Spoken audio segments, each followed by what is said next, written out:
ਵਾਹਿਗੁਰੂ ਜੀ ਕਾ ਖਾਲਸਾ, ਵਾਹਿਗੁਰੂ ਜੀ ਕੀ ਫਤਿਹ। ਸਤਨਾਮ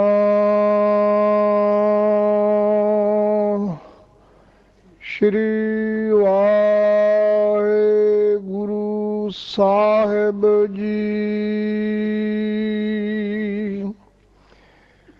ਤਿਲੰਗ ਘਰ ਦੂਜਾ ਮਹੱਲਾ ਪੰਜਵਾਂ। ਤੁਧ ਬਿਨ ਦੂਜਾ ਨਾਹੀ ਕੋਇ,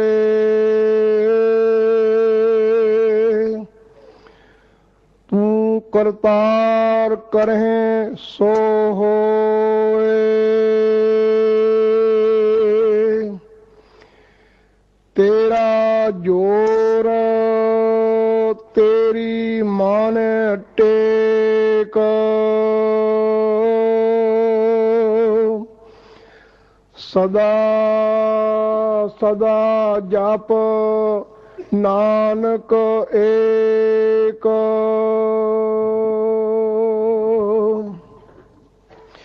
ਤੁਧ ਬਿਨ ਦੂਜਾ ਨਾਹੀ ਕੋਇ, ਤੂੰ ਕਰਤਾਰ ਕਰਹਿ ਸੋ ਹੋਏ। ਤੇਰਾ ਜੋਰ ਤੇਰੀ ਮਾਨ ਟੇਕ, ਸਦਾ ਸਦਾ ਜਪ ਨਾਨਕ ਏਕ। ਸਭ ਉਪਰ ਪਾਰ ਬ੍ਰਹਮ ਦਾਤਾਰ, ਤੇਰੀ ਟੇਕ ਤੇਰਾ ਆਧਾਰ। ਰਹਾਉ ਹੈ ਤੂੰ ਹੈ ਤੂੰ ਹੋਵਨਹਾਰ, ਅਗਮ ਅਗਾਧ ਊਚ ਆਪਾਰ। ਜੋ ਤੁਧ ਸੇਵਹਿ ਤਨ ਭਉ ਦੁਖ ਨਾਹਿ, ਗੁਰ ਪ੍ਰਸਾਦ ਨਾਨਕ ਗੁਣ ਗਾਹੇ। ਜੋ ਦਿਸੈ ਸੋ ਤੇਰਾ ਰੂਪ, ਗੁਣ ਨਿਧਾਨ ਗੋਬਿੰਦ ਅਨੂਪ। ਸਿਮਰ ਸਿਮਰ ਸਿਮਰ ਜਨ ਸੋਏ, ਨਾਨਕ ਕਰਮ ਪ੍ਰਾਪਤ ਹੋਏ। ਜਿਨ ਜਪਿਆ ਤਿਸ ਕੋ ਬਲਿਹਾਰ, ਤਿਸ ਕੈ ਸੰਗ ਤਰੈ ਸੰਸਾਰ। ਕਹੋ ਨਾਨਕ ਪ੍ਰਭ ਲੋਚਾ ਪੂਰ, ਸੰਤ ਜਨਾ ਕੀ ਬਾਂਛੋਂ ਧੂਰ।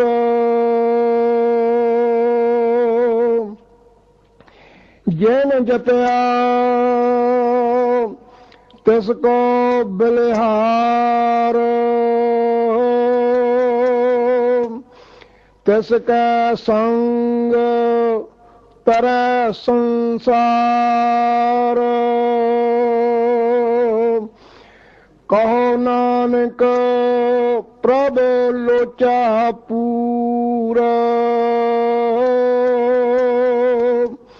ਸੰਤ ਜਨਾ ਕੀ ਬਾਂਛੋਂ ਧੂਰ ਵਾਹਿਗੁਰੂ ਜੀ ਕਾ ਖਾਲਸਾ ਵਾਹਿਗੁਰੂ ਜੀ ਕੀ ਫਤਿਹ। ਤਿਲੰਗ ਘਰ ਦੂਜਾ ਮਹੱਲਾ ਪੰਜਵਾਂ। ਤੁਧ ਹਨ ਦੂਜਾ ਨਾਹੀ ਕੋਏ, ਤੂੰ ਕਰਤਾਰ ਕਰਹਿ ਸੋ ਹੋਏ। ਤੇਰਾ ਜੋਰ ਤੇਰੀ ਮਨ ਟੇਕ, ਸਦਾ ਸਦਾ ਜਪ ਨਾਨਕ ਏਕ। ਵਾਹਿਗੁਰੂ ਜੀ ਕਾ ਖਾਲਸਾ ਵਾਹਿਗੁਰੂ ਜੀ ਕੀ ਫਤਿਹ। ਇਸ ਹਨ ਅੱਜ ਦੇ ਪਾਵਨ ਪਵਿੱਤਰ ਮਹਾਂਫਰਮਾਨ, ਅੱਜ ਦੇ ਹੁਕਮਨਾਮਾ ਸਾਹਿਬ। ਸਤਿਗੁਰੂ ਜੀ ਦਾ ਲੈਣੀ ਹੈ ਨਾਮ ਔਰ ਕਰਦੇ ਹਾਂ ਸ਼ੁਰੂ ਅੱਜ ਦੇ ਪਵਿੱਤਰ ਹੁਕਮਨਾਮਾ ਸਾਹਿਬ ਜੀ ਦੀ ਵਿਚਾਰ ਵਾਰਤਾ। ਅੱਜ ਦੇ ਪਵਿੱਤਰ ਪਾਵਨ ਮਹਾਂਫਰਮਾਨ ਸਤਿਗੁਰੂ ਗੁਰੂ ਗ੍ਰੰਥ ਸਾਹਿਬ ਜੀ ਦੇ ਪਾਵਨ ਸ਼ੁਭ ਅੰਗਾਂ 723 724 ਉੱਪਰ ਸੁਭਾਈਮਾਨ ਨੇ, ਬਿਰਾਜਮਾਨ ਨੇ। ਤਿਲੰਗ ਰਾਗ ਦੇ ਵਿੱਚ ਅੱਜ ਦੇ ਹੁਕਮਨਾਮਾ ਸਾਹਿਬ ਜੀ ਦੀ ਰਾਗ ਵਿਧੀ ਹੈ। ਕੋਈ ਰਾਗੀ ਜਨ, ਕੋਈ ਗਾਇਕ ਜਨ ਅੱਜ ਦੇ ਹੁਕਮਨਾਮਾ ਸਾਹਿਬ ਜੀ ਦੀ ਰਾਗਾਂ ਦੇ ਵਿੱਚ ਰਾਗ ਗਾਇਨਾ ਕਰਨੀ ਚਾਹੁਣ ਤਾਂ ਸਤਿਗੁਰਾਂ ਵੱਲੋਂ ਮਿੱਥਿਆ ਹੁਕਮਨ ਰਾਗ ਤਿਲੰਗ ਹੈ। ਮਹੱਲਾ ਪੰਜਵਾਂ ਦਾ ਅਰਥ ਹੈ ਪਾਤਸ਼ਾਹ ਪੰਚਮ ਸ਼ਹੀਦ ਗੁਰੂ ਅਰਜਨ ਦੇਵ ਮਹਾਰਾਜ ਜੀ ਦੀ ਮੁਬਾਰਕ ਪਵਿੱਤਰ ਬਾਣੀ ਦੇ ਵਿੱਚੋਂ ਅੱਜ ਦੇ ਹੁਕਮਨਾਮਾ ਸਾਹਿਬ ਜੀ ਦੀ ਪਾਵਨ ਬਖਸ਼ਿਸ਼ਨਾ ਹੈ। ਤੁਧ ਬਿਨ ਦੂਜਾ ਨਾਹੀ ਕੋਏ, ਤੂੰ ਕਰਤਾਰ ਕਰੇ ਸੋ ਹੋਏ। ਤੇਰਾ ਜੋਰ ਤੇਰੀ ਮਨ ਟੇਕ, ਸਦਾ ਸਦਾ ਜਪ ਨਾਨਕ ਏਕ। ਅੱਜ ਦੇ ਹੁਕਮਨਾਮਾ ਸਾਹਿਬ ਜੀ ਦੀ ਪਹਿਲੀ ਮੁਬਾਰਕ ਪੰਗਤੀ, ਜਿਸ ਦੇ ਵਿੱਚ ਗੱਲ ਸਤਿਗੁਰਾਂ ਨੇ ਉਸ ਅਕਾਲ ਦੀ ਉਸਤਤ ਤੋਂ ਸ਼ੁਰੂ ਕੀਤੀ ਹੈ, ਕਿਉਂਕਿ ਗੁਰਮਤਿ ਦੇ ਵਿੱਚ ਅਕਾਲ ਪੁਰਖ ਦੀ ਆਰਾਧਨਾ ਦੀ ਵਿਧੀ, ਉਸ ਦੇ ਧਿਆਉਣ ਦੀ ਵਿਧੀ, ਉਸ ਨੂੰ ਯਾਦ ਕਰਨ ਦੀ ਵਿਧੀ, ਉਸ ਦੀ ਉਸਤਤ ਦੱਸੀ ਗਈ ਹੈ। ਔਰ ਉਸਤਤ ਰਾਹੀਂ ਹੀ ਮਨੁੱਖ ਦੀ ਆਤਮਿਕ ਜੀਵਨਾ ਹੈ। ਉਸਤਤ ਕਰ ਕਰ ਜੀਵਾਂ। ਉਸਤਤ ਇਹ ਹੈ ਕਿ ਤੁਧ ਬਿਨ ਦੂਜਾ ਨਾਹੀ ਕੋਏ। ਔਰ ਸਤਿਗੁਰ ਕਹਿੰਦੇ ਨੇ ਕਿ ਤੇਰਾ ਗੁਣ ਹੀ ਇਹੋ ਹੈ ਕਿ ਗੁਣ ਇਹੋ ਹੋਰ ਨਾਹੀ ਕੋਏ। ਸਤਿਗੁਰ ਕਹਿੰਦੇ ਤੇਰਾ ਗੁਣ ਹੀ ਇਹੋ ਹੈ ਕਿ ਤੇਰੇ ਵਰਗਾ ਹੋਰ ਕੋਈ ਨਹੀਂ ਹੈ। ਔਰ ਇੱਕ ਭਵਿੱਖਤਬਾਣੀ ਵੀ ਕੀਤੀ ਹੈ ਪਾਤਸ਼ਾਹ ਨੇ, ਨਾ ਕੋ ਹੁਆ ਨਾ ਕੋ ਹੋਏ, ਹੋਇਆ ਵੀ ਨਹੀਂ ਔਰ ਹੋਏਗਾ ਵੀ ਨਹੀਂ, ਕਿਉਂਕਿ ਤੇਰੇ ਬਰਾਬਰ ਹੋਰ ਕੋਈ ਨਹੀਂ। ਇਸ ਕਰਕੇ ਤੇਰੇ ਤੋਂ ਬਿਨਾਂ ਵੀ ਮੇਰੇ ਵਾਸਤੇ ਹੋਰ ਕੋਈ ਨਹੀਂ। ਤੁਧ ਬਿਨ ਦੂਜਾ ਨਾ ਹੀ ਕੋਈ। ਤੂੰ ਕਰਤਾਰ ਹੈ, ਭਾਵ ਤੂੰ ਹੀ ਇੱਕ ਅਕਾਲ ਪੁਰਖ ਹੈ, ਤੂੰ ਹੀ ਇੱਕ ਕਰਤਾ ਹੈ, ਤੂੰ ਹੀ ਕਰਨ ਵਾਲਾ ਹੈ। ਤੇਰੇ ਤੋਂ ਬਿਨਾਂ ਹੋਰ ਕੋਈ ਕਰ ਨਹੀਂ ਸਕਦਾ। ਤੇ ਕਰਤਾਰ ਦਾ ਅਸਲ ਮਤਲਬ ਹੈ ਰਚਨਹਾਰ ਪਰਮਾਤਮਾ। ਗੁਰਮੁਖ ਸਦਾ ਧਿਆਈਏ ਏਕ ਨਾਮ ਕਰਤਾਰ। ਸ੍ਰੀ ਰਾਗ ਦੇ ਵਿੱਚ ਪਾਤਸ਼ਾਹ ਤੀਜੇ ਕਹਿੰਦੇ ਨੇ, ਕਿਉਂਕਿ ਇੱਥੇ ਸ਼ਬਦ ਕਰੇ ਵਰਤਿਆ, ਇਸ ਕਰਕੇ ਕਰਤਾਰ ਭਾਵ ਕਰਨ ਵਾਲਾ। ਕਰਤਾਰ ਕਰੇ ਸੋ ਹੋਏ। ਜਿਹੜਾ ਕਰਨ ਵਾਲਾ ਇੱਕ ਅਕਾਲ ਪੁਰਖ ਪ੍ਰਭੂ ਹੈ, ਉਹ ਜੋ ਕਰਦਾ ਹੈ ਸੋ ਹੋਏ, ਉਹੀ ਹੁੰਦਾ ਹੈ ਔਰ ਉਹੀ ਹੋਵੇਗਾ। ਕਿਉਂਕਿ ਤੁਧ ਬਿਨ ਦੂਜਾ ਨਾ ਹੀ ਕੋਏ, ਤੇਰੇ ਤੋਂ ਬਿਨਾਂ ਹੋਰ ਕੋਈ ਹੈ ਨਹੀਂ ਕਰਨ ਵਾਲਾ। ਸੰਸਾਰ ਹੋਰ ਕੋਈ ਰਚ ਨਹੀਂ ਸਕਦਾ, ਸੰਸਾਰ ਹੋਰ ਕੋਈ ਬਣਾ ਨਹੀਂ ਸਕਦਾ, ਬ੍ਰਹਿਮੰਡ ਹੋਰ ਕੋਈ ਰਚ ਨਹੀਂ ਸਕਦਾ। ਔਰ ਦੇ ਔਰ ਲੈ ਸੰਸਾਰ ਦੇ ਵਿੱਚ ਜੋ ਮਿਲਿਆ ਉਹ ਤੇਰੇ ਤੋਂ ਬਿਨਾਂ ਕੋਈ ਦੇ ਨਹੀਂ ਸਕਦਾ ਔਰ ਤੇਰੇ ਤੋਂ ਬਿਨਾਂ ਕੋਈ ਖੋ ਨਹੀਂ ਸਕਦਾ। ਦੇ ਲੈ ਏਕ ਤੂੰ ਦਿਗਰ ਕੋ ਨਹੀਂ। ਗੱਲ ਬੜੀ ਸਪਸ਼ਟ ਹੈ। ਸੰਸਾਰ ਦੇ ਵਿੱਚ ਅਗਰ ਕੋਈ ਜ਼ੋਰ ਚੱਲਦਾ ਹੈ ਤਾਂ ਸਭ ਤੇਰਾ ਜ਼ੋਰ। ਤੇ ਫਿਰ ਮੈਂ ਕੀ ਕਰਾਂ? ਤੇਰੀ ਮਨ ਟੇਕ। ਮੈਂ ਆਪਣੇ ਮਨ ਦੇ ਵਿੱਚ ਤੇਰੇ ਨਾਮ ਦਾ ਊਟ ਆਸਰਾ ਲੈ ਕੇ ਚੱਲਾਂ, ਤਾਂ ਕਿ ਮੈਨੂੰ ਇਸ ਗੱਲ ਦਾ ਪਤਾ ਲੱਗ ਜਾਵੇ ਕਿ ਤੁਧ ਬਿਨ ਦੂਜਾ ਨਾ ਹੀ ਕੋਈ। ਮੈਨੂੰ ਇਸ ਗੱਲ ਦਾ ਪਤਾ ਲੱਗ ਜਾਵੇ ਕਿ ਤੂੰ ਕਰਤਾਰ ਕਰੇ ਸੋ ਹੋਏ। ਜਿਹੜਾ ਕਰਤਾਰ ਹੈ, ਜਿਸ ਤੋਂ ਬਿਨਾਂ ਹੋਰ ਕੋਈ ਨਹੀਂ ਹੈ, ਜਿਸ ਦਾ ਜ਼ੋਰ ਹੀ ਸੰਸਾਰ ਵਿੱਚ ਚੱਲ ਰਿਹਾ ਹੈ, ਉਹ ਕਿੰਨੀ ਦੇਰ ਤੱਕ ਕਾਇਮ ਰਹੇਗਾ? ਸਦਾ ਸਦਾ। ਤੇ ਫਿਰ ਮੈਂ ਕੀ ਕਰਾਂ? ਸਦਾ ਸਦਾ ਜਪ। ਮੈਂ ਉਸ ਦੀ ਸਦਾ ਸਦਾ ਜਪਣਾ ਕਰਾਂ। ਕਿਸ ਦੀ? ਨਾਨਕ ਏਕ, ਉਸ ਏਕ ਦੀ। ਕਿਹੜਾ ਏਕ ਜਿਸ ਤੋਂ ਬਿਨਾਂ ਦੂਜਾ ਕੋਈ ਨਹੀਂ, ਕਿਹੜਾ ਏਕ ਜਿਹੜਾ ਸਭ ਕੁਝ ਕਰ ਰਿਹਾ ਹੈ, ਜਿਸ ਦਾ ਜ਼ੋਰ ਸਭ ਪਾਸੇ ਵਰਤ ਰਿਹਾ ਹੈ। ਤਾਂ ਪਹਿਲੀਆਂ ਮੁਬਾਰਕ ਪੰਕਤੀਆਂ ਦੇ ਵਿੱਚ ਸਤਿਗੁਰ ਨੇ ਅਕਾਲ ਦੀ ਉਸਤਤ ਦੇ ਰਾਹੀਂ ਸਾਨੂੰ ਜਿਹੜੀ ਗਿਆਨ ਗੱਲ ਕਰਵਾਈ ਹੈ, ਜਿਸ ਗੱਲ ਦਾ ਸਾਨੂੰ ਗਿਆਨ ਹੋਇਆ, ਉਹ ਕੇਵਲ ਇੰਨੀ ਹੈ ਕਿ ਇੱਕ ਅਕਾਲ ਪੁਰਖ ਤੋਂ ਬਿਨਾਂ ਆਪਾਂ ਕਿਸੇ ਹੋਰ ਦਾ ਆਸਰਾ ਨਹੀਂ ਭਾਲਣਾ। ਜਿਸ ਦਾ ਜ਼ੋਰ ਹੈ ਉਸ ਦੀ ਹੀ ਟੇਕ ਹੈ, ਉਸ ਦਾ ਹੀ ਊਠ, ਔਰ ਉਹ ਇੱਕ ਹੈ ਜੋ ਸਦਾ, ਜਿਸ ਨੂੰ ਸਦਾ ਜਪਣ ਦਾ ਕਿਰਿਆ, ਜਿਸ ਨੂੰ ਸਦਾ ਜਪਣ ਦਾ ਢੰਗ ਹੀ ਇਹੋ ਹੈ, ਤਰੀਕਾ ਹੀ ਇਹੋ ਹੈ ਕਿ ਉਸ ਤੋਂ ਬਿਨਾਂ ਹੋਰ ਕਿਸੇ ਦੀ ਹੋਂਦ ਨੂੰ ਆਪਾਂ ਸਵੀਕਾਰ ਨਹੀਂ ਕਰਨਾ, ਕਬੂਲ ਨਹੀਂ ਕਰਨਾ। ਅਗਲੀ ਮੁਬਾਰਕ ਪੰਕਤੀ ਦਾ ਸੰਬੰਧ ਸਤਿਗੁਰ ਰਹਾਉ ਦੇ ਨਾਲ ਜੋੜਦੇ ਨੇ ਤੇ ਰਹਾਉ ਦੇ ਵਿੱਚ ਪਾਤਸ਼ਾਹ ਕਹਿੰਦੇ, ਸਭ ਉੱਪਰ ਪਾਰ ਬ੍ਰਹਮ ਦਾਤਾਰ, ਤੇਰੀ ਟੇਕ ਤੇਰਾ ਆਧਾਰ। ਕਿਉਂਕਿ ਗੱਲ ਪਾਤਸ਼ਾਹ ਨੇ ਉਸ ਅਕਾਲ ਪੁਰਖ ਦੇ ਆਸਰੇ ਦੀ ਕਰਨੀ ਹੈ ਜਿਸ ਤੋਂ ਬਿਨਾਂ ਕੋਈ ਹੋਰ ਹੈ ਨਹੀਂ, ਜਿਹੜਾ ਕਰਤਾਰ ਕਰਤਾ ਸਭ ਕੁਝ ਕਰਨ ਵਾਲਾ ਹੈ, ਜਿਸ ਦਾ ਜ਼ੋਰ ਸਭ ਪਾਸੇ ਵਰਤ ਰਿਹਾ ਹੈ। ਸਭ ਉੱਪਰ ਪਾਰ ਬ੍ਰਹਮ ਦਾਤਾਰ। ਬ੍ਰਹਿਮੰਡ ਦੇ ਵਿੱਚ ਜਿੰਨੇ ਵੀ ਜੀਵ ਨੇ, ਜਿੰਨੀਆਂ ਵੀ ਚੀਜ਼ਾਂ, ਜਿੰਨੀਆਂ ਵੀ ਵਸਤੂਆਂ ਜਾਂ ਜੋ ਕੁਝ ਵੀ ਹੈ, ਸਭ ਉੱਪਰ ਅਗਰ ਕੋਈ ਹੈ ਤਾਂ ਉਹ ਕੇਵਲ ਇੱਕ ਅਕਾਲ ਪੁਰਖ। ਇਸ ਦੇ ਨਾਲ ਕੀ ਹੋਇਆ, ਉਸਤਤ ਵੀ ਹੋ ਗਈ, ਔਰ ਉਸਤਤ ਕਰ ਕਰ ਉਸ ਦੀ ਯਾਦ, ਉਸ ਦੀ ਮੈਡੀਟੇਸ਼ਨ, ਉਸ ਦੇ ਧਿਆਨ ਦੀ ਕਿਰਿਆ ਵੀ ਹੋ ਗਈ। ਰਹਾਉ ਦੀ ਮੁਬਾਰਕ ਪੰਕਤੀ ਦੇ ਵਿੱਚ ਪਾਤਸ਼ਾਹ ਨੇ ਸਪਸ਼ਟ ਕਰ ਦਿੱਤਾ ਕਿ ਸਭ ਜੀਵਾਂ ਤੋਂ ਉੱਪਰ ਉਹ ਹੈ, ਤੂੰ ਹੈ, ਭਾਵ ਸਭਨਾਂ ਨੂੰ ਦਾਤਾ ਦੇਣ ਵਾਲਾ ਤੂੰ ਹੈ। ਤੇਰੀ ਟੇਕ ਤੇਰਾ ਆਧਾਰ। ਜਿਸ ਨੇ ਤੇਰਾ ਆਸਰਾ ਲੈਣਾ ਹੈ ਉਸ ਨੂੰ ਤੈਨੂੰ ਆਪਣਾ ਆਧਾਰ ਮੰਨ ਕੇ ਚੱਲਣਾ ਹੋਏਗਾ, ਕਿਉਂਕਿ ਜੇ ਤੇਰਾ ਆਧਾਰ, ਔਰ ਤੇਰਾ ਆਧਾਰ ਵੀ ਕਿਹੜਾ, ਤੇਰੇ ਨਾਮ ਦਾ ਆਧਾਰ। ਨਾਮ ਤੇਰਾ, ਆਧਾਰ ਮੇਰਾ, ਜੈਸੇ ਫੂਲ ਜਹੀ ਹੈ ਨਾਰ। ਤੇਰੇ ਨਾਮ ਦਾ ਆਸਰਾ, ਤੇਰੇ ਨਾਮ ਦਾ ਆਧਾਰ। ਕਿਉਂਕਿ ਜਿਸ ਦਾ ਆਧਾਰ ਹੀ ਅਕਾਲ ਪੁਰਖ ਹੈ, ਜਿਸ ਦੀ ਨੀਂਹ ਹੀ ਮਜ਼ਬੂਤ ਹੈ, ਉਸ ਨੂੰ ਫਿਰ ਕੋਈ ਡੁਲਾ ਨਹੀਂ ਸਕਦਾ, ਉਸ ਨੂੰ ਕੋਈ ਡਿਗਾ ਨਹੀਂ ਸਕਦਾ। ਡਿੱਗਦੇ ਨੇ ਉਹ, ਡੋਲਦੇ ਨੇ ਉਹ ਜਿਨ੍ਹਾਂ ਦੀਆਂ ਨੀਹਾਂ ਮਜ਼ਬੂਤ ਨਹੀਂ ਹੁੰਦੀਆਂ। ਤਾਂ ਸਤਿਗੁਰ ਨੇ ਸਾਨੂੰ ਆਧਾਰ ਰੂਪ ਦੇ ਵਿੱਚ ਉਸ ਅਕਾਲ ਪੁਰਖ ਦੇ ਨਾਮ ਦੀ ਨੀਂਹ ਦਿੱਤੀ ਹੈ, ਤੇਰਾ ਆਧਾਰ।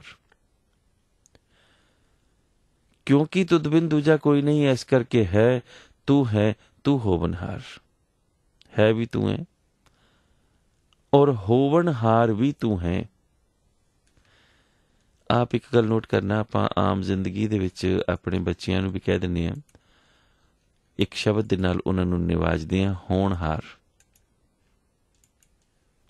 ਇਹ ਹੋਣਹਾਰ ਸ਼ਬਦ ਉਸੇ ਹੋਵਨਹਾਰ ਤੋਂ ਬਣਿਆ ਹੈ। ਇੱਥੇ ਹੋਣਹਾਰ ਦਾ ਮਤਲਬ ਸਦਾ ਕਾਇਮ ਰਹਿਣ ਵਾਲਾ ਇੱਕ ਅਕਾਲ ਪੁਰਖ ਹੈ। ਗੌੜੀ ਰਾਗ ਦੇ ਵਿੱਚ ਪਾਤਸ਼ਾਹ ਜੀ ਨੇ ਵੀ ਕਿਹਾ, ਪੰਚਮ ਪਿਤਾ ਨੇ, ਹੇ ਅਪਰੰਗ ਪਰ ਹਰ ਹਰੇ ਹੈ ਵੀ ਹੋਵਨਹਾਰ। ਹੋਵਨਹਾਰ ਭਾਵ ਜਿਹੜਾ ਹੋਵੇਗਾ ਹੀ, ਜਿਹੜਾ ਕਾਇਮ ਰਹੇਗਾ ਹੀ, ਜਿਸ ਦੀ ਕਾਇਮੀ ਨੂੰ ਕੋਈ ਡੁਲਾ ਨਹੀਂ ਸਕਦਾ। ਲੇਕਿਨ ਅਗਲੀ ਗੱਲ ਸਤਿਗੁਰਾਂ ਨੇ ਕੀਤੀ ਹੈ, ਅਗਮ ਅਗਾਧ ਊਚ ਅਪਾਰ। ਅਗਮ ਆਪਹੁੰਚ ਅਵਸਥਾ ਹੈ, ਜਿਸ ਅਵਸਥਾ ਤੱਕ ਕੋਈ ਪਹੁੰਚ ਨਹੀਂ ਸਕਦਾ। ਅਗਾਧ ਅਥਾਹ ਹੈ, ਡੂੰਘਾ ਜਿਸ ਨੂੰ ਆਪਾਂ ਕਹਿੰਦੇ ਹਾਂ। ਯਾਨੀ ਕਿ ਜੇ ਉਚਾਈ ਦੀ ਗੱਲ ਕਰੀਏ ਤਾਂ ਇੰਨਾ ਕੁ ਉੱਚਾ ਹੈ ਕਿ ਪਹੁੰਚਿਆ ਨਹੀਂ ਜਾ ਸਕਦਾ, ਤੇ ਜੇ ਡੂੰਘਾਈ ਦੀ ਗੱਲ ਕਰੀਏ ਤਾਂ ਇੰਨਾ ਕੁ ਡੂੰਘਾ ਹੈ ਕਿ ਉੱਥੇ ਤੱਕ ਵੀ ਪਹੁੰਚਿਆ ਨਹੀਂ ਜਾ ਸਕਦਾ, ਕਿਉਂਕਿ ਊਚ ਅਪਾਰ ਹੈ। ਹੁਣ ਆਪਾਰ ਦਾ ਮਤਲਬ ਜਿਸ ਦਾ ਪਾਰਲਾ ਬੰਨਾ ਨਾ ਪਾਇਆ ਜਾ ਸਕੇ, ਆਪਾਰ, ਜਿਸ ਤੱਕ ਪਾਰ, ਜਿਸ ਦੇ ਪਾਰ ਤੱਕ ਨਾ ਪਹੁੰਚਿਆ ਜਾ ਸਕੇ। ਤਾਂ ਜਿਸ ਤੱਕ ਪਹੁੰਚਿਆ ਨਹੀਂ ਜਾ ਸਕਦਾ, ਉਸ ਤੱਕ ਪਹੁੰਚਣ ਦੀ ਵਿਧੀ ਕੀ ਹੋ ਸਕਦੀ ਹੈ? ਅੱਜ ਦੇ ਹੁਕਮਨਾਮਾ ਸਾਹਿਬ ਦੇ ਵਿੱਚ ਸਾਨੂੰ ਸਤਿਗੁਰ ਦੱਸਦੇ ਨੇ, ਅਪਾਰ ਬੇਅੰਤ ਹੈ। ਅਪਾਰ ਜਿਸ ਦਾ ਪਾਰ ਨਾ ਪਾਇਆ ਜਾ ਸਕਦੇ, ਜਿਸ ਦਾ ਪਾਰ ਨਾ ਪਾਇਆ ਜਾ ਸਕੇ। ਸੁਖਮਨੀ ਸਾਹਿਬ ਜੀ ਦਾ ਵੀ ਆਪਾਂ ਪਾਠ ਕਰਦੇ ਨੇ, ਕੌਤਕ ਕਰੇ ਰੰਗ ਅਪਾਰ, ਭਾਵ ਉਸ ਦਾ ਪਾਰਲਾ ਬੰਨਾ। ਤੋ ਅਗਮ ਵੀ ਹੈ, ਅਗਾਧ ਵੀ ਹੈ, ਊਚ ਵੀ ਹੈ, ਅਪਾਰ ਵੀ ਹੈ। ਉਸ ਅਕਾਲ ਪੁਰਖ ਨੂੰ, ਜਿਸ ਨੂੰ ਸਤਿਗੁਰ ਕਹਿੰਦੇ ਨੇ ਕਿ ਉਹ ਪਹੁੰਚ ਤੋਂ ਬਾਹਰ ਹੈ, ਜਿਸ ਨੂੰ ਸਤਿਗੁਰ ਕਹਿੰਦੇ ਨੇ ਕਿ ਉਹ ਅਥਾਹ ਹੈ, ਅਪਾਰ ਹੈ, ਉਸ ਤੱਕ ਪਹੁੰਚ ਕਿਵੇਂ ਬਣੇ, ਉਸ ਦੀ ਗਹਿਰਾਈ ਤੱਕ ਜਾਇਆ ਕਿਵੇਂ ਜਾ ਸਕੇ? ਫਿਰ ਇਸ ਦੇ ਲਈ ਬੰਦੇ ਦੀ ਸੋਚ ਵੀ अथाह होनी चाहिए है, अगाध होनी चाहिए है। जो तुद सेवे तिन पाओ दुख नाहे, उस अगम अगाध ऊच अपार दी सेवा। हुण फिर प्रश्न कि जिस तक पहुंचे नहीं जा सकता उसकी सेवा किवें कीती जावे, जिस दी गहराई नापी नहीं जा सकती, जिहड़ा ऊच है अपार है, जिसका पारला बन्ना पाया ही नहीं जा सकता, उस दी सेवा दे नाल दुख तां नहीं लगेगा, लेकिन उसकी सेवा होवेगी किवें? तुद बिन दूजा ना ही कोई, तू करतार करे सो होए। जिहड़ियां सतगुर ने गल्लां ਪਹਿਲੀਆਂ ਪੰਕਤੀਆਂ ਵਿੱਚ ਸਮਝਾ ਦਿੱਤੀਆਂ, ਰਹਾਉ ਦੇ ਵਿੱਚ ਜਿਨ੍ਹਾਂ ਦਾ ਸੰਬੰਧ ਜੋੜ ਦਿੱਤਾ ਕਿ ਸਭ ਉੱਪਰ ਪਾਰ ਬ੍ਰਹਮ ਦਾਤਾਰ, ਸਾਰਿਆਂ ਉੱਪਰ ਦਾਤਾਰ ਭਾਵ ਦੇਣ ਵਾਲਾ ਇੱਕ ਅਕਾਲ ਪੁਰਖ ਹੈ। ਤੇਰੀ ਟੇਕ ਤੇਰਾ ਆਧਾਰ, ਜਿਸ ਨੇ ਤੇਰਾ ਊਠ ਤੇਰਾ ਆਧਾਰ ਲੈ ਲਿਆ, ਉਸ ਮਨੁੱਖ ਨੇ ਆਪਣਾ ਆਪਾ ਤੇਰੇ ਅੱਗੇ ਅਰਪਣ ਕਰ ਦਿੱਤਾ ਹੈ। ਇਹੋ ਹੀ ਉਸ ਦੀ ਸੇਵਾ ਦੀ ਸ਼ੁਰੂਆਤ ਹੈ, ਕਿਉਂਕਿ ਮਨੁੱਖ ਨੇ ਦੁਨੀਆ ਦੇ ਵਿੱਚ ਧਰਮ ਨਿਭਾਉਣਾ ਹੈ। ਧਰਮ ਨਿਭਾਉਣ ਦੇ ਲਈ ਜਦੋਂ ਮਨੁੱਖ ਆਪਣੀ ਸੋਚ ਦਾ ਇਸਤੇਮਾਲ ਕਰਦਾ ਹੈ, ਇਸ ਗੱਲ ਨੂੰ ਆਪਾਂ ਸਮਝਣਾ ਹੈ। ਧਰਮ ਨੂੰ ਨਿਭਾਉਣ ਦੇ ਲਈ ਜਿਸ ਵਕਤ ਮਨੁੱਖ ਆਪਣੀ ਸੋਚ ਦਾ ਇਸਤੇਮਾਲ ਕਰਦਾ ਹੈ, ਉਸ ਵਕਤ ਉਹ ਕਰਮਕਾਂਡੀ ਹੋ ਜਾਂਦਾ ਹੈ, ਕਿਉਂਕਿ ਜਿਹੜਾ ਆਗਮ ਹੈ, ਅਗਾਧ ਹੈ, ਜਿਹੜਾ ਊਚ ਹੈ, ਜਿਹੜਾ ਅਪਾਰ ਹੈ, ਉਸ ਤੱਕ ਮਨੁੱਖ ਦੀ ਸੋਚ ਵੀ ਅਗਮ ਹੈ, ਮਨੁੱਖ ਦੀ ਸੋਚ ਵੀ ਪਹੁੰਚ ਨਹੀਂ ਸਕਦੀ। ਹੁਣ ਸਤਿਗੁਰ ਨੇ ਬਾਰ-ਬਾਰ ਜਿਹੜੀ ਸਾਨੂੰ ਗੱਲ ਸਮਝਾਈ ਹੈ ਉਹ कि जिस तक मनुख अपड़ ही नहीं सकता, कि ऐसा ना किया जाए कि जिस तक पहुंचिया नहीं जा सकता उस दे अगे अपना आपा अपना आप समर्पण कर दिता जाए। ये कह के कि जिस तरह तू करावें, जिस तरह तू कहें, जिस तरह तेरी रजा होवे, जो तेरी इच्छा होवे। अगे चल के सतगुर इसका भी जिक्र करनगे। मैं बेनती जिहड़ी आप जी दे चरणों विच करना चाहता हूँ कि जदों मनुख उस दी प्राप्ति दे लई अपना यतन करदा है तां फिर वो कर्मकांडी हो जाता है। किवें? सूरज तक की कोई मनुख पहुंच सकता है, पर मनुख उस नूं पानी दिंदा है।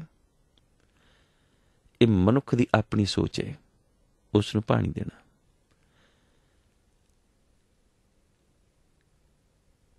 पितर मर चुके ने, मरे हुए कित्थे गए ने, नानक हुक्म न जापे कित्थे जाए समाए। नहीं पता, पर मनुख उन्हां नूं भोजन प्रसाद पहुंचाना चाहता है, इस करके श्राद्ध करता है। ये मनुख की अपनी सोच है।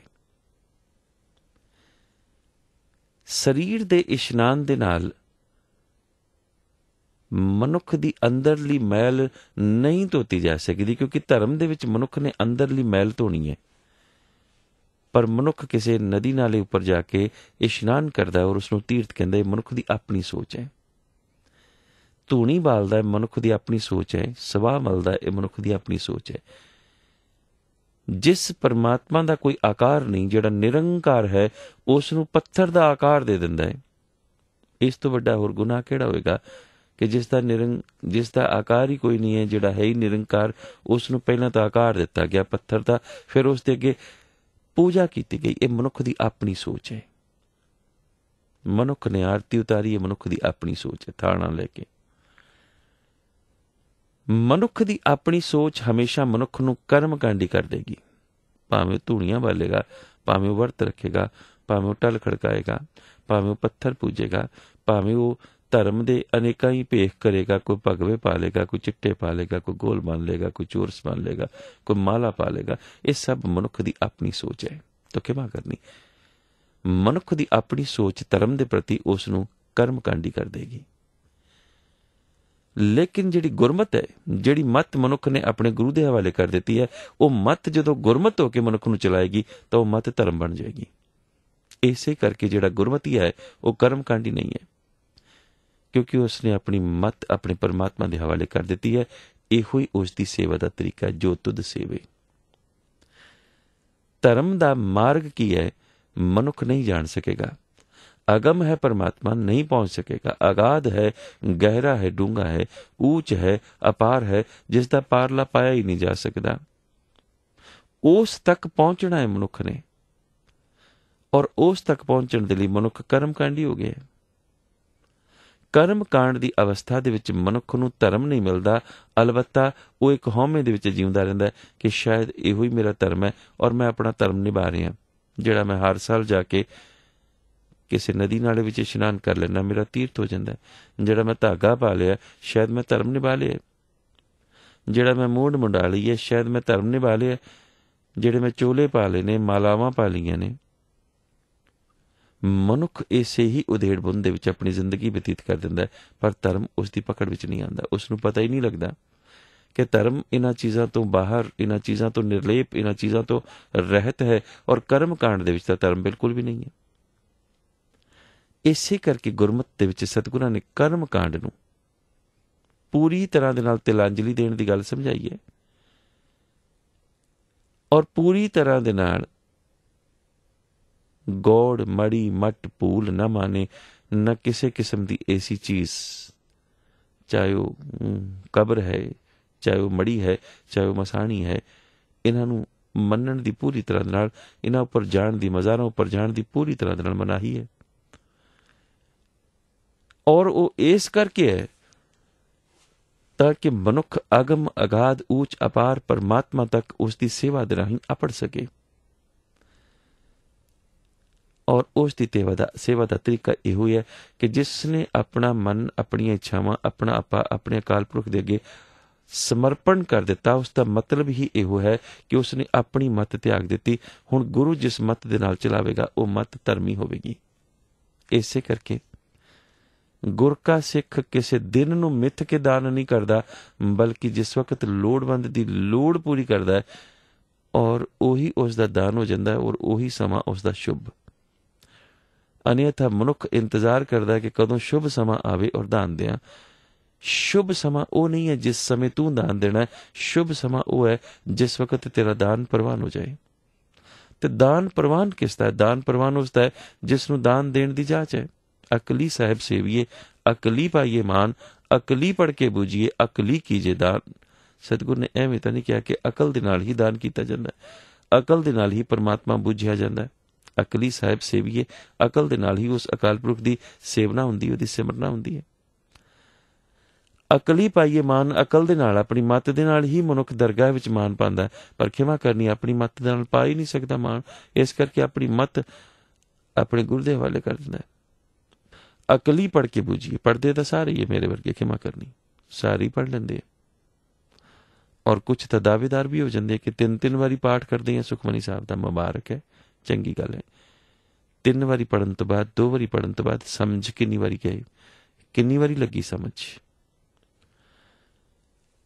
ਮੈਂ ਇਨਕਾਰ ਨਹੀਂ ਕਰਦਾ, ਆਪ ਪੜ੍ਹ ਰਹੇ ਹੋ, ਮੁਬਾਰਕ ਹੈ, ਪੜ੍ਹਨਾ ਹੀ ਹੈ ਆਪਾਂ। ਲੇਕਿਨ ਸਤਿਗੁਰ ਜਿਹੜੀ ਅਗਲੀ ਗੱਲ ਕਰਦੇ ਉਹ ਵੀ ਤਾਂ ਆਪਾਂ ਸਮਝਣੀਏ। ਅਕਲੀ ਪੜ੍ਹ ਕੇ ਬੂਝੀਏ, ਪੜ੍ਹਨਾ ਹੈ ਔਰ ਪੜ੍ਹ ਕੇ ਬੂਝਣਾ ਹੈ। ਇਹ ਮੁਧਾਵਣੀ ਸਤਿਗੁਰਾਂ ਪਾਈ ਗੁਰਸਿੱਖਾਂ ਲੱਦੀ ਪਾਲ, ਇਹ ਤਾਂ ਇੱਕ ਬੁਝਾਰਤ ਰੂਪ ਦੇ ਵਿੱਚ ਹੈ।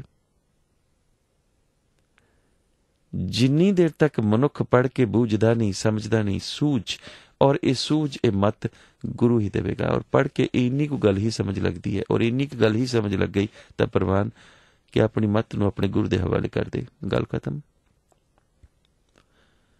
ਫਿਰ ਧਰਮ ਦੀ ਜਾਂਚ ਵੀ ਆ ਜਾਏਗੀ। ਫਿਰ ਧਰਮ ਦੇ ਵਿੱਚ ਜਿਹੜੀਆਂ ਬਾਕੀ ਦੀਆਂ ਬਰੰਗੀਆਂ ਨੇ ਉਹ ਆਪਣੇ ਆਪ ਨਿਭਣ ਗਈਆਂ। ਦਾਨ ਕਦੋਂ ਕਰਨਾ ਹੈ, ਕਿੱਥੇ ਕਰਨਾ ਹੈ ਪਤਾ ਲੱਗ ਜਾਏਗਾ, ਕਿਸ ਤਰ੍ਹਾਂ ਕਰਨਾ ਹੈ ਪਤਾ ਲੱਗ ਜਾਏਗਾ। ਗੁਰਦੁਆਰ ਜਾ ਕੇ ਆਪਾਂ ਕੀ ਹਾਸਲ ਕਰਨਾ ਹੈ ਪਤਾ ਲੱਗ ਜਾਏਗਾ।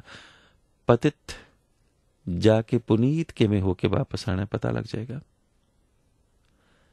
ਆਪਣੇ ਆਪ ਸਿਦਕ ਦੀ ਜਾਂਚ ਆ ਜਾਏਗੀ, ਸਿਰੜ ਆਪਣੇ ਆਪ ਮਨ 'ਚ ਸਮਾ ਜਾਏਗਾ, ਆਪਣੇ ਆਪ ਅਵਸਥਾ ਅਡੋਲ ਹੋ ਜਾਏਗੀ, ਸਹਿਜ ਭਾਵਨਾ ਦੇ ਵਿੱਚ ਮਨੁੱਖ ਆਪਣੇ ਆਪ ਚੱਲੇਗਾ। ਐਸਾ ਮਨੁੱਖ ਸਤਿਗੁਰ ਕਹਿੰਦੇ ਨੇ 3 ਪੌ ਦੁੱਖ ਨਾਹੀਂ। ਐਸੇ ਮਨੁੱਖ ਨੂੰ ਕੋਈ ਭਾਵ ਨਹੀਂ ਹੈ, ਭਾਵ ਕੋਈ ਨਹੀਂ ਹੈ, ਕਿਉਂਕਿ ਉਸਨੇ ਇੱਕ ਨਿਰਭਉ ਨੂੰ ਜਪਿਆ। ਨਿਰਭਉ ਜਪੇ ਸਗਲ ਭਉ ਮਿਟੇ। ਉਸਨੇ ਨਿਰਭਉ ਨੂੰ ਸਹੀ ਤਰੀਕੇ ਦੇ ਨਾਲ ਜਪਣ ਦੀ ਕਿਰਿਆ, ਜੋ ਤੁਧ ਸੇਵੇ, ਸਹੀ ਕਿਰਿਆ ਆ ਗਈ ਉਸ ਨੂੰ ਸੇਵਨ ਦੀ, ਔਰ ਉਹੀ ਸੇਵਨ ਦੀ ਸਹੀ ਕਿਰਿਆ ਉਸ ਨੂੰ ਧਰਮ ਦੇ ਰਸਤੇ ਉੱਪਰ ਆਪਣੇ ਆਪ ਤੋਰੇਗੀ ਆਟੋਮੈਟਿਕਲੀ। ਉਸ ਤੋਂ ਬਾਅਦ ਤੁਸੀਂ ਆਪਣਾ ਆਪ ਖੁੱਲ੍ਹਾ ਛੱਡ ਦਿਓ। ਜਿਵੇਂ ਆਪਾਂ ਇੱਕ ਜਹਾਜ਼ ਉੱਪਰ ਸਵਾਰ ਹੋ ਜਾਂਦੇ ਹਾਂ। ਹੁਣ ਜਹਾਜ਼ ਚੱਲ ਰਿਹਾ ਹੈ, ਉਹ ਮੰਜ਼ਿਲ ਵੱਲ ਵੱਧ ਰਿਹਾ ਹੈ, ਆਪਾਂ ਉਸ ਜਹਾਜ਼ ਵਿੱਚ ਟਹਿਲ ਵੀ ਰਹੇ ਹਾਂ, ਖਾਣਾ ਵੀ ਖਾ ਰਹੇ ਹਾਂ, ਕੁਝ ਲੋਕ ਸ਼ਰਾਬ ਵੀ ਪੀ ਰਹੇ ਨੇ, ਕੁਝ ਲੋਕ ਫਿਲਮਾਂ ਵੀ ਦੇਖ ਰਹੇ ਨੇ, ਕੁਝ ਲੋਕ ਭਜਨਬੰਦਗੀ ਅੰਦਰ ਬੈਠੇ ਕਰ ਰਹੇ ਨੇ, ਕੋਈ ਕੁਝ ਕਰ ਰਹੇ, ਟਾਇਲਟ ਵੀ ਜਾ ਰਹੇ ਨੇ, ਸਭ ਕਰਮ ਨੂੰ ਹੋਈ ਜਾ ਰਹੇ ਨੇ। ਲੇਕਿਨ ਬੇਖੌਫ ਆਪਣੇ ਆਪ ਨੂੰ ਖੁੱਲ੍ਹਾ ਛੱਡ ਦਿੱਤਾ। ਜਦੋਂ ਜਹਾਜ਼ ਆਪਣੀ ਮੰਜ਼ਿਲ ਵੱਲ ਵਧਣਾ ਸ਼ੁਰੂ ਹੋ ਗਿਆ ਤਾਂ ਫਿਰ ਅਸੀਂ ਬੇਖੌਫ ਹੋ ਗਏ ਕਿ ਮੰਜ਼ਿਲ ਹੁਣ ਮਿਲੇਗੀ, ਕਿਉਂਕਿ ਆਪਾਂ ਸਵਾਰ ਹੋ ਗਏ। ਜਿਸ ਵਕਤ ਵਾਹਿਗੁਰੂ ਦੇ ਨਾਮ ਦਾ ਜਹਾਜ਼ ਮਿਲ ਗਿਆ ਤਾਂ ਫਿਰ ਅਸੀਂ ਬੇਖੌਫ ਹੋ ਜਾਂਦੇ ਹਾਂ ਕਿ ਹੁਣ ਮੰਜ਼ਿਲ ਮਿਲੇਗੀ ਹੀ ਮਿਲੇਗੀ, ਕਿਉਂਕਿ ਹੁਣ ਗੁਰੂ ਰਾਖਾ ਹੈ, ਹੁਣ ਗੁਰੂ ਰਖਵਾਲੀ ਕਰੇਗਾ, ਹੁਣ ਗੁਰੂ ਦੀ ਮੱਤ ਆਪਾਂ ਲੈ ਲਈ ਤਾਂ ਗੁਰੂ ਦੀ ਮੱਤ ਗਲਤ ਨਹੀਂ। ਇਸ ਕਰਕੇ ਮਨਮਤੀਏ ਕੋਲ ਗਲਤੀਆਂ ਹੋ ਸਕਦੀਆਂ ਨੇ। ਗੁਰੂ ਦੀ ਮੱਤ ਲੈਣ ਵਾਲਾ ਮਨੁੱਖ ਗੁਰੂ ਦੇ ਰਾਹ ਦੇ ਉੱਤੇ, ਧਰਮ ਦੇ ਰੱਬੀ ਰਾਹ ਦੇ ਉੱਤੇ ਚੱਲਦਾ ਹੈ, ਭਉ ਤੋਂ ਰਹਿਤ ਹੋ ਜਾਂਦਾ ਹੈ, ਦੁੱਖ ਤੋਂ ਰਹਿਤ ਹੋ ਜਾਂਦਾ ਹੈ। ਡਰ ਹੁੰਦਾ ਨਹੀਂ ਹੈ, ਸਤਿਗੁਰ ਨੇ ਐਸਾ ਨਹੀਂ ਕਿਹਾ। ਦੁੱਖ ਹੁੰਦਾ ਨਹੀਂ ਹੈ, ਪਾਤਸ਼ਾਹ ਨੇ ਐਸਾ ਵੀ ਨਹੀਂ ਕਿਹਾ। ਲੇਕਿਨ ਤਿੰਨ ਪਉ ਦੁੱਖ ਨਾਹੀਂ, ਨਹੀਂ ਹੁੰਦਾ ਹੈ ਪਰ ਲੱਗਦਾ ਨਹੀਂ ਹੈ, ਸਤਾਉਂਦਾ ਨਹੀਂ ਹੈ। ਕੋਈ ਧਮਕੀ ਦੇਵੇਗਾ ਤਾਂ ਡਰ ਤਾਂ ਲੱਗੇਗਾ ਹੀ, ਲੇਕਿਨ ਡਰ ਲੱਗਣ ਦਾ ਮਤਲਬ ਇਹ ਹੈ ਕਿ ਡਰ ਲੱਗਿਆ ਉਹ ਸੱਚ ਕਹਿਣ ਤੋਂ ਹਟ ਗਿਆ, ਕਿ ਧਮਕੀ ਦਿੱਤੀ ਜੇ ਸੱਚ ਕਿਹਾ ਤੇ ਮਾਰ ਦਿਆਂਗੇ, ਉਹ ਸੱਚ ਕਹਿਣ ਤੋਂ ਹਟ ਗਿਆ ਤਾਂ ਧਮਕੀ ਤੋਂ ਡਰ ਗਿਆ। ਦੁੱਖ ਨਹੀਂ ਹੋਏਗਾ, ਕਿਉਂਕਿ ਸੰਸਾਰ ਦੇ ਵਿੱਚ ਹੈ, ਵਿਛੋੜਾ ਵੀ ਹੈ, ਤਕਲੀਫ ਵੀ ਹੈ, ਬਿਮਾਰੀ ਵੀ ਹੈ, ਸਭ ਕੁਛ ਹੈ। ਔਰ ਦੁੱਖ ਆਪਣੇ ਕਰਮਾਂ ਦੇ ਮੁਤਾਬਕ ਅਸੀਂ ਪਾ ਰਹੇ ਹਾਂ। ਮਨਮੂਰਖ ਕਾਹੇ ਬਿਲ ਲਾਈਏ, ਪੂਰਬ ਲਿਖੇ ਕੱਲ ਲਿਖਿਆ ਪਾਈਏ। ਦੁੱਖ ਸੁੱਖ ਇਹ ਸਾਰੇ ਸੰਸਾਰ ਦੇ ਵਿੱਚ ਮਨੁੱਖ ਨੇ ਆਪਣੇ ਕਰਮਾਂ ਦੇ ਮੁਤਾਬਕ ਪਾਣੇ ਨੇ। ਲੇਕਿਨ ਨਹੀਂ ਹੋਣਗੇ ਦੁੱਖ ਉਹਨਾਂ ਦੇ ਲਈ ਜਿਨ੍ਹਾਂ ਨੇ ਇੱਕ ਅਕਾਲ ਪੁਰਖ ਨੂੰ ਸੇਵਿਆ। ਦੁੱਖ ਹੁੰਦਿਆਂ ਹੋਇਆਂ ਵੀ ਦੁੱਖ ਉਹ ਮਹਿਸੂਸ ਨਹੀਂ ਕਰਨਗੇ। ਦੁੱਖ ਵਿੱਚ ਸੁੱਖ ਮਨਾਈ, ਜਦੋਂ ਦੁੱਖ ਦੇ ਵਿੱਚ ਸੁੱਖ ਮਨਾਉਣ ਦੀ ਜਾਚ ਆ ਜਾਏ।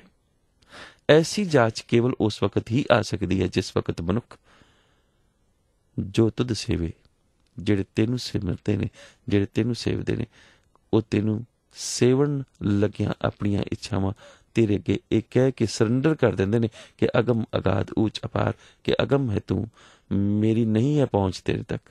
ਅਗਾਧ ਹੈ, ਇੰਨੀ ਗਹਿਰਾਈ ਹੈ ਕਿ ਇੰਨਾ ਗਹਿਰਾ ਮੈਂ ਜਾ ਹੀ ਨਹੀਂ ਸਕਦਾ। ਊਚ, ਇੰਨਾ ਊਚ ਤੂੰ ਹੈ ਕਿ ਮੈਂ ਇੰਨਾ ਊਚ ਪਹੁੰਚ ਹੀ ਨਹੀਂ ਸਕਦਾ। ਅਪਾਰ ਹੈ ਤੂੰ, ਮੈਂ ਤੇਰਾ ਪਾਰ ਲੱਭ ਹੀ ਨਹੀਂ ਸਕਦਾ। ਹਉਮੈ ਆਪਣੇ ਆਪ ਚਲੀ ਜਾਏਗੀ, ਕਿਉਂਕਿ ਮਨੁੱਖ ਜਿਸ ਵਕਤ ਕਹਿੰਦਾ ਕਿ ਮੈਂ ਬਹੁਤ ਕੁਝ ਸਿੱਖ ਲਿਆ, ਬਹੁਤ ਕੁਝ ਸਮਝ ਗਿਆ, ਕੁਝ ਵੀ ਨਹੀਂ ਸਮਝਿਆ। ਰੱਬ ਦਾ ਰਸਤਾ ਤਾਂ ਹੈ ਹੀ ਇੰਨਾ ਗਹਿਰਾ ਕਿ ਇੰਨਾ ਕੁਝ ਜਾਣਨ ਤੋਂ ਬਾਅਦ ਵੀ ਪਤਾ ਲੱਗਦਾ ਕਿ ਅਜੇ ਤੱਕ ਕੁਝ ਵੀ ਨਹੀਂ, ਕਿਉਂਕਿ ਅਜੇ ਤਾਂ ਮੰਜ਼ਿਲ ਬਹੁਤ ਲੰਬੀ ਹੈ, ਅਜੇ ਤਾਂ ਪੈਂਡਾ ਬਹੁਤ ਲੰਬਾ ਹੈ। ਇੱਕ ਭਿਖਾਰੀ ਸੀ ਔਰ ਚੰਗਾ ਗਿਆਤਾ ਸੀ। ਲੋਕਾਂ ਦੇ ਘਰਾਂ ਦੇ ਵਿੱਚ ਜਾ ਕੇ ਉਹ ਭੀਖ ਤਾਂ ਮੰਗਿਆ ਕਰਦਾ ਸੀ, ਲੇਕਿਨ ਹਰ ਕਿਸੇ ਦੀ ਭੀਖ ਵੀ ਸਵੀਕਾਰ ਨਹੀਂ ਸੀ ਕਰਿਆ ਕਰਦਾ। ਉਸ ਪਿੰਡ ਵਿੱਚ ਇੱਕ ਬਹੁਤ ਅਮੀਰ ਵਿਅਕਤੀ ਰਿਹਾ ਕਰਦਾ ਸੀ। ਉਸ ਦੇ ਘਰ ਉਹ ਕਦੀ ਨਹੀਂ ਗਿਆ, ਕਦੀ ਭੀਖ ਮੰਗਣ ਨਹੀਂ ਗਿਆ। ਬਚਪਨ ਦੀ ਅਜੇ ਉਮਰ ਸੀ, ਛੋਟਾ ਸੀ ਅਜੇ, ਬਹੁਤ ਵਡੇਰੀ ਉਮਰ ਨਹੀਂ ਸੀ। ਅਮੀਰ ਦਾ ਪੁੱਤਰ ਵਿਆਹ ਕੇ ਨੂੰਹ ਨੂੰ ਲੈ ਕੇ ਆਇਆ ਘਰ। ਨੂੰਹ ਰਾਣੀ ਬਹੁਤ ਚੰਗੀ ਸੀ, ਆਗਿਆਕਾਰ, ਵਾਹਿਗੁਰੂ ਦੇ ਹੁਕਮ ਦੇ ਵਿੱਚ ਰਹਿਣ ਵਾਲੀ, ਮਿੱਠ ਬੋਲੜੀ, ਹੱਸ ਕੇ ਬੋਲਣ ਵਾਲੀ। ਜਿਸ ਦਿਨ ਉਸ ਦੇ ਪੁੱਤਰ ਦਾ ਵਿਆਹ ਹੋਇਆ, ਉਸ ਤੋਂ ਅਗਲੇ ਦਿਨ ਉਹ ਭਿਖਾਰੀ ਉਸ ਦੇ ਘਰ ਭੀਖ ਮੰਗਣ ਗਿਆ। ਸ਼ਾਮ ਦਾ ਵਕਤ ਸੀ ਔਰ ਜਿਸ ਵਕਤ ਉਸਨੇ ਦਰਵਾਜ਼ਾ ਖੜਕਾਇਆ ਤੇ ਕਿਹਾ ਕਿ ਮੈਨੂੰ ਉਸ ਬੱਚੀ ਦੇ, ਉਸ ਨੂੰਹ ਦੇ ਦਰਸ਼ਨ ਕਰਾਓ, ਮੈਂ ਉਸ ਪਾਸੋਂ ਉਸ ਦੇ ਹੱਥੋਂ ਹੀ ਭੀਖ ਲਵਾਂਗਾ। ਕਿਉਂਕਿ ਇਹ ਅਗਮ ਅਪਹੁੰਚ, ਇਹ ਉਹ ਅਵਸਥਾਵਾਂ ਹੁੰਦੀਆਂ ਨੇ ਜਿਹੜੀਆਂ ਅਵਸਥਾਵਾਂ ਤੱਕ ਮਨੁੱਖ ਰੂਹ ਕਰਕੇ ਪਹੁੰਚਦਾ ਹੈ ਉੱਪਰ, ਜਿੱਥੇ ਮਨੁੱਖ ਨੂੰ ਗਿਆਨ ਹੋ ਜਾਂਦਾ ਕਿ ਹਾਂ ਇਹ ਵਾਕਈ ਧਰਮੀ ਪੁਰਖ ਹੈ, ਜਿੱਥੇ ਮਨੁੱਖ ਨੂੰ ਗਿਆਨ ਹੋ ਜਾਂਦਾ ਕਿ ਇਹ ਧਰਮੀ ਪੁਰਖ ਨਹੀਂ ਹੈ, ਇਹ ਧਰਮ ਦਾ ਕੇਵਲ ਪਾਖੰਡ ਕਰ ਰਹੇ। ਲੇਕਿਨ ਇਹ ਗਿਆਨਵਾਨ ਮਨੁੱਖਾਂ ਨੂੰ ਹੀ ਹੁੰਦਾ ਹੈ, ਨਹੀਂ ਤਾਂ ਜਬਲੀਆਂ ਮਾਰਨ ਵਾਲੇ ਤਾਂ ਬੜੇ ਮਿਲ ਜਾਣਗੇ। ਗਿਆਨਵਾਨ ਬਹੁਤ ਘੱਟ ਹੁੰਦੇ ਹੈ। ਉਹ ਨੂੰਹ ਰਾਣੀ, ਉਹ ਬੱਚੀ ਬਾਹਰ ਆਈ ਤੇ ਉਸ ਬੱਚੀ ਨੇ ਆਉਂਦੇ ਹੀ ਉਸ ਨੂੰ ਸਵਾਲ ਪੁੱਛਿਆ ਕਿ ਅਜੇ ਤਾਂ ਸਵੇਰ ਹੈ। ਹੁਣ ਉਹ ਸ਼ਾਮ ਦੇ ਵਕਤ ਉਹਦੇ ਘਰ ਗਿਆ ਸੀ। ਭਿਖਾਰੀ, ਅਜੇ ਤਾਂ ਸਵੇਰ ਹੈ। ਜਿਸ ਵਕਤ ਉਹਨੇ ਐਸਾ ਪ੍ਰਸ਼ਨ ਕੀਤਾ ਤੇ ਉਸਦੀ ਸੱਸ ਸੁਣ ਰਹੀ ਸੀ कि ਇਹ ਤਾਂ ਨੂੰ ਘਰ ਪਾਗਲ ਆ ਗਈ ਹੈ, ਚੱਲੀ ਆ ਗਈ ਹੈ, ਸ਼ਾਮ ਦਾ ਵਕਤ ਹੈ ਔਰ ਉਸ ਭਿਖਾਰੀ ਨੂੰ ਕਹਿ ਰਹੀ ਹੈ ਅਜੇ ਤਾਂ ਸਵੇਰ ਹੈ। ਤੋ ਭਿਖਾਰੀ ਜਿਹੜਾ ਬਹੁਤ ਪਹੁੰਚਿਆ ਹੋਇਆ ਸੀ, ਜਿਹੜਾ ਕਿ ਐਕਚੁਅਲੀ ਭਿਖਾਰੀ ਨਹੀਂ ਸੀ, ਐਕਚੁਅਲੀ ਮੰਗਤਾ ਨਹੀਂ ਸੀ, ਬਸ ਉਸ ਦਾ ਕਰਮ ਕੁਛ ਐਸਾ ਸੀ ਕਿ ਲੋਕਾਂ ਦੇ ਘਰਾਂ ਵਿੱਚ ਜਾਇਆ ਕਰਦਾ ਸੀ, ਜਾਂਦਾ ਸੀ ਉਸ ਸੁਨੇਹਾ ਦੇਣ ਵਾਸਤੇ।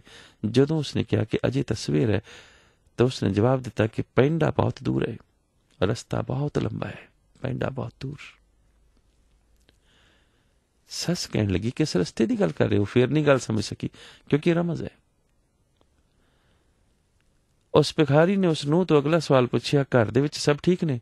ਕਹਿਣ ਲੱਗੀ ਨਹੀਂ, ਸਭ ਬਿਮਾਰ ਨੇ। ਉਸ ਦੀ ਨੂੰਹ ਫਿਰ ਕਹਿਣ ਲੱਗੀ ਸਭ ਬਿਮਾਰ ਨੇ। ਜਦੋਂ ਉਸਨੇ ਕਿਹਾ ਸਭ ਬਿਮਾਰ ਨੇ, ਉਸ ਦੀ ਸੱਸ ਹੋਰ ਅਟੈਂਟਿਵ ਹੋ ਗਈ ਕਿ ਇਹ ਤਾਂ ਬਿਲਕੁਲ ਹੀ ਪਾਗਲ ਨੂੰ ਆ ਗਈ, ਸਾਡੇ ਘਰ ਤੇ ਕੋਈ ਬਿਮਾਰ ਹੈ ਹੀ ਨਹੀਂ, ਅਸੀਂ ਤੇ ਇੰਨੇ ਅਮੀਰ ਹਾਂ, ਇੰਨਾ ਵਧੀਆ ਤੋਂ ਵਧੀਆ ਇਲਾਜ ਕਰਾਉਂਦੇ, ਸਾਡੇ ਘਰ ਤਾਂ ਪਰਮਾਨੈਂਟ ਡਾਕਟਰ ਲੱਗੇ ਹੋਏ ਨੇ, ਹਰ ਚੌਥੇ ਦਿਨ ਸਾਡੇ ਸਾਰੇ ਪਰਿਵਾਰ ਦੀ ਚੈੱਕਅਪ ਹੁੰਦੀ ਹੈ, ਸਾਡੇ ਘਰ ਤਾਂ ਸਾਰੇ ਸਿਹਤਮੰਦ ਨੇ, ਕੋਈ ਬਿਮਾਰ ਨਹੀਂ ਹੈ। ਇਹ ਕਿਸ ਤਰ੍ਹਾਂ ਕਹਿ ਰਹੀ ਕਿ ਸਭ ਬਿਮਾਰ ਨੇ? ਤੇ ਉਹਨੇ ਫਿਰ ਅਗਲਾ ਸਵਾਲ ਕੀਤਾ, ਖਾਤ ਕੈਸਾ ਹੈ, ਕਿੱਦਾਂ ਦਾ ਖਾਂਦੇ ਨੇ? ਕਹਿੰਦੇ ਬਾਸੀ ਖਾਤ ਹੈ, ਬਈਆਂ ਖਾਂਦੇ ਨੇ ਸਾਰੀਆਂ।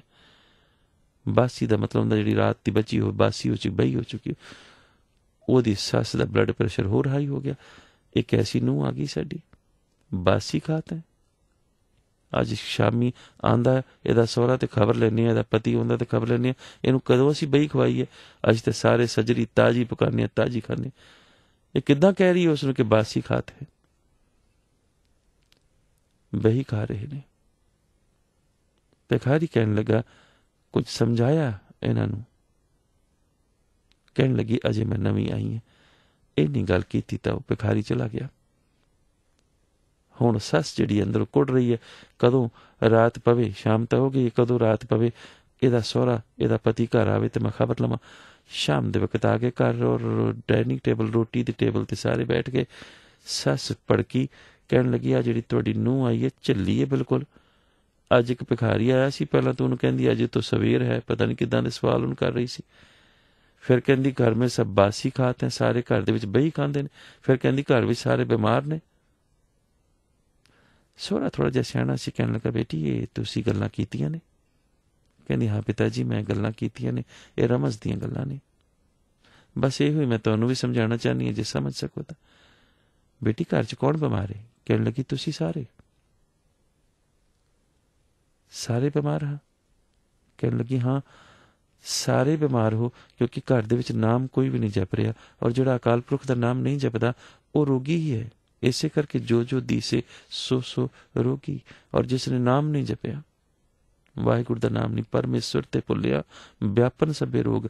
ਜਿਹਨੇ ਅਕਾਲ ਪੁਰਖ ਨੂੰ ਭੁਲਾ ਦਿੱਤਾ ਉਹ ਹਰ ਪਾਸੋਂ ਹੀ ਰੋਗੀ ਹੈ, ਕਿਉਂਕਿ ਉਹ ਆਤਮਕ ਰੋਗੀ ਹੈ।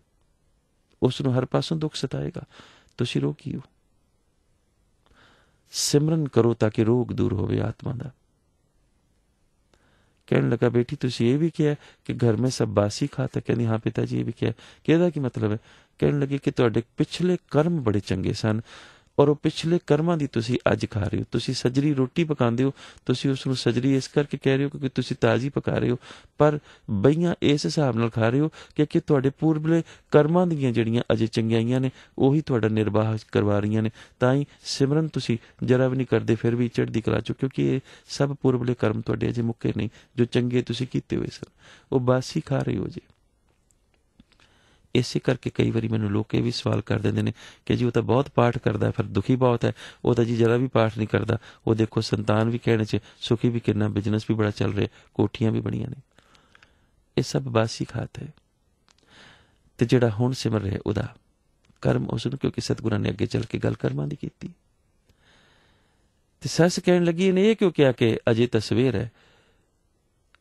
ਉਹ ਕਹਿੰਦੀ ਹੈ ਕਿ ਜੇ ਮੈਂ ਇਹ ਸਵਾਲ ਉਹਨੂੰ ਨਾ ਕਰਦੀ ਤਾਂ ਉਹਨੇ ਵੀ ਮੈਨੂੰ ਪ੍ਰਸ਼ਨ ਨਹੀਂ ਸਨ ਕਰਨੇ, ਕਿਉਂਕਿ ਉਹ ਜਾਣ ਗਿਆ ਸੀ ਰਮਜ਼। ਬ੍ਰਹਮ ਗਿਆਨੀ ਕੀ ਗਤ ਬ੍ਰਹਮ ਗਿਆਨੀ ਜਾਣੇ। ਰਮਜ਼ ਪਹਿਚਾਣ ਲੈਂਦੇ ਨੇ ਜਿਹੜੇ ਰੱਬ ਤੱਕ ਪਹੁੰਚੇ ਹੁੰਦੇ ਨੇ। ਅੱਜ ਉਹ ਤਾਂ ਸਵੇਰ ਹੈ ਕਿਉਂਕਿ ਉਹ ਬਹੁਤ ਜਵਾਨ ਹੈ, ਬਹੁਤ ਅਜੇ ਤਾਂ ਉਹਦੀ ਜ਼ਿੰਦਗੀ ਦੀ ਸਵੇਰ ਹੈ, ਤੇ ਤੂੰ ਇਸ ਪਾਸੇ ਲੱਗ ਗਿਆ, ਫਕੀਰ ਬਣ ਗਿਆ। ਤੇ ਉਹਨੇ ਕਿਹਾ ਸੀਗਾ ਕਿ ਪੈਂਡਾ ਬਹੁਤ ਲੰਬਾ ਹੈ, ਕਿ ਪਰਮਾਤਮਾ ਦਾ ਰਾਹ ਬਹੁਤ ਲੰਬਾ ਹੈ, ਕਿਉਂਕਿ ਉਹ ਅਗਮ ਹੈ, ਉਹ ਅਗਾਧ ਹੈ, ਉਹ ਊਚ ਹੈ, ਉਹ ਅਪਾਰ ਹੈ। ਜੋ ਤੁਧ ਸੇਵੇ ਤੈਨੂੰ ਬਹੁਤ ਦੁੱਖ ਨਹੀਂ। ਲੇਕਿਨ ਸਤਿਗੁਰ ਕਹਿੰਦੇ ਨੇ ਗੁਰੂ ਦੀ ਕਿਰਪਾ ਤੋਂ ਬਿਨਾਂ ਸੰਭਵ ਕੁਝ ਨਹੀਂ ਹੈ। ਗੁਰ ਪ੍ਰਸਾਦ ਨਾਨਕ ਗੁਣ ਗਾਏ। ਗੁਰੂ ਦੀ ਕਿਰਪਾ ਦੇ ਨਾਲ ਹੀ ਗੁਣ ਗਾਏ ਜਾਂਦੇ ਨੇ, ਗੁਰੂ ਦੀ ਕਿਰਪਾ ਦਾ। ਅਗਰ ਗੁਣ ਗਾਇਨ ਦੀ ਜਾਚ ਆ ਗਈ, ਗੁਰੂ ਦੀ ਕਿਰਪਾ ਹੋ ਗਈ, ਤਾਂ ਫਿਰ ਹੋਵੇਗਾ ਕਿ ਜੋ ਦਿਸੇ ਸੋ ਤੇਰਾ ਰੂਪ। ਜੇ ਹਰ ਕਿਸੇ ਅਕਾਲ ਦਾ ਰੂਪ ਨਜ਼ਰ ਆ ਗਿਆ ਤਾਂ ਸਮਝ ਲੈਣਾ ਕਿ ਭਗਤੀ ਸ਼ੁਰੂ ਹੋ ਗਈ।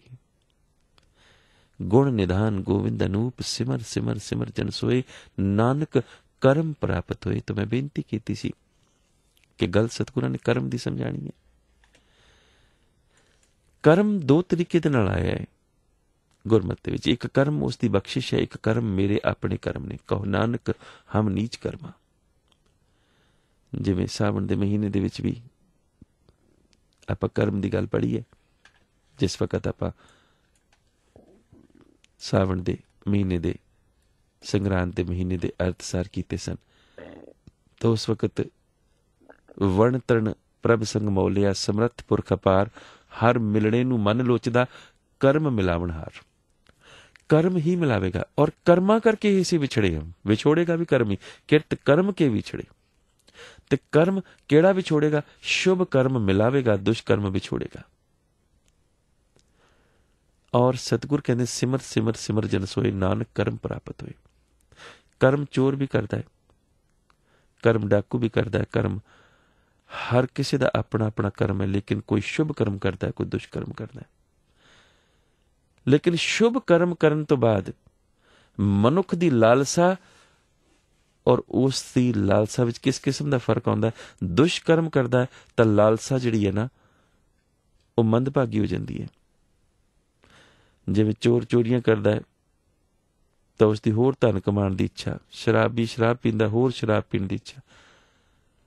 लेकिन जिहड़ा शुभ कर्म करदा है, सतगुर कहंदे ने, आपां पाठ करदे ने गुरु ग्रंथ साहिब जी दा, सुखमनी साहिब जी दा, ਉਹਦੇ ਵਿੱਚ ਕਰਮ ਕਰਤ ਹੋਏ ਨਹਿ ਕਰਮ ਤਿਸ ਬੈਸਨੂ ਕਾ ਨਿਰਮਲ ਧਰਮ। ਉਸ ਦੇ ਵਿੱਚ ਕਰਮ ਕਰਦਿਆਂ ਕਰਦਿਆਂ ਮਨੁੱਖ ਨਹਿ ਕਰਮ ਹੋ ਜਾਂਦਾ ਹੈ। ਕਰਮ ਕਰਤ ਹੋਏ ਨਹਿ ਕਰਮ ਤਿਸ ਬੈਸਨੂ ਕਾ ਨਿਰਮਲ ਧਰਮ। ਫਿਰ ਨਹਿ ਕਰਮ ਦੀ ਪਹਿਚਾਣ ਕੀ ਹੈ? ਨਹਿ ਕਰਮ ਭਾਵ ਜਿਸ ਦੇ ਵਿੱਚ ਕੋਈ ਇੱਛਾ ਨਾ ਪਨਪੇ ਕਿ ਮੈਂ ਕਰਮ ਤਾਂ ਕਰ ਰਿਹਾ, ਪਰ ਇਹਦੇ ਲਈ ਮੈਨੂੰ, ਜਿੱਦਾਂ ਆਪਾਂ ਜਿਹੜਾ ਜੀ ਸੇਵਾ ਕਰਦੇ ਹਾਂ ਨਾ, ਉਸ ਸੇਵਾ ਦੇ ਪਿੱਛੇ ਕੋਈ ਨਾ ਕੋਈ ਭਾਵਨਾ ਹੁੰਦੀ ਹੈ ਕਿ ਆਹ ਅਸੀਂ ਇੰਨੀ ਸੇਵਾ ਕੀਤੀ ਹੈ ਤੇ ਆਹ ਸਾਨੂੰ ਉਹਦੇ ਬਦਲੇ ਮਿਲੇ। ਤੇ ਸਤਿਗੁਰ ਕਹਿੰਦੇ ਸੇਵਾ ਥੋੜੀ ਮੰਗਣ ਬਹੁਤਾ।